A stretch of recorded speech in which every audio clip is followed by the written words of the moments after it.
A graça e a paz do Senhor Jesus, bem-vindo à nossa breve meditação desta semana. Eu queria chamar a sua atenção para um texto que está lá no começo da Bíblia, em Gênesis capítulo 3, versículo 21. O texto lê o seguinte: O Senhor Deus fez roupas de pele e com elas vestiu Adão e sua mulher. Esse é Gênesis 3, 21. Mas para você entender o porquê que Deus fez isso, eu quero voltar um pouquinho nos versículos 6 e 7 do mesmo capítulo. Lá nós lemos: Quando a mulher viu que a árvore parecia agradável ao paladar, era atraente aos olhos, e além disso, desejável para dela se obter discernimento, tomou do seu fruto, comeu e o deu a seu marido, que comeu também. Os olhos dos dois se abriram e perceberam que estavam nus. Então juntaram folhas de figueira para cobrir-se. O texto que você acabou de ouvir, em segundo lugar, é o texto chamado texto da queda do homem no pecado. Eu gostaria de explicar um pouco melhor, porque talvez seja algo novo para alguém que está assistindo.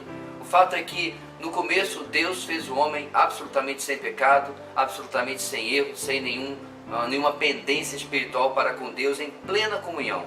Na verdade, todo dia, Deus tinha um tempo com o primeiro casal, um tempo de comunhão, um tempo de relacionamento presencial com o primeiro casal, que absolutamente deveria ser maravilhoso. Porém, no texto que nós acabamos de ler, seguindo a sujeição de Satanás, eles cedem e comem do único fruto, da única proibição que Deus havia colocado para eles. Bem, o que se segue é que o pecado entra no mundo. Como uma das consequências do pecado, a nudez do primeiro casal os incomoda como algo errado, como algo que trazia vergonha. Como ato contínuo, eles, diz o versículo 7, fazem algum tipo de cobertura, de um avental, um tipo de roupa rudimentar feito de folhas de figueira. No versículo 21, que nós lemos primeiro, diz que o Senhor Deus, em lugar dessas roupas, faz roupas de pele para vestir Adão e a sua mulher, Adão e a Eva. Qual é a pequena lição que passa quase desapercebido nesses dois textos? Quando o pecado entra no mundo, Deus vê o homem tentando fazer, vamos chamar assim, um jeitinho, dar uma solução temporária, incompleta, limitada para o problema causado pelo pecado, no caso, a vergonha pela sua nudez. Depois, Deus toma uma providência mais definitiva e faz a primeira roupa de verdade que a humanidade viria a conhecer. Aqui, meus irmãos, um paralelo, uma ilustração sobre os esforços humanos, e eu gostaria de chamar aqui da religiosidade humana, em tentar resolver o seu problema de culpa, o seu problema de pecado, com as suas próprias iniciativas, com as suas próprias forças. É o ser humano tentando chegar até Deus pela religião que ele mesmo cria para mudar a sua culpa em algo melhor de se sentir.